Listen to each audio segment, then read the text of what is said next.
Syederung memasuki musim angin barat, jumlah tangkapan ikan nelayan tradisional pukat darat di Kampung Jawa Banda Aceh mengalami penurunan.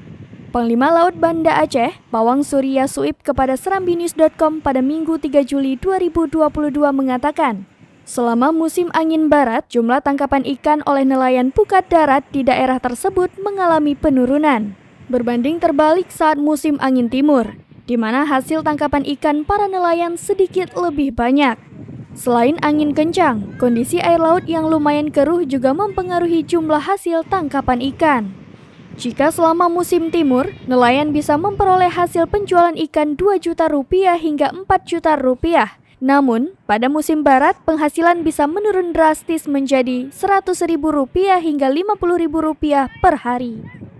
Dari Banda Aceh, Indra Wijaya, Serambi On TV.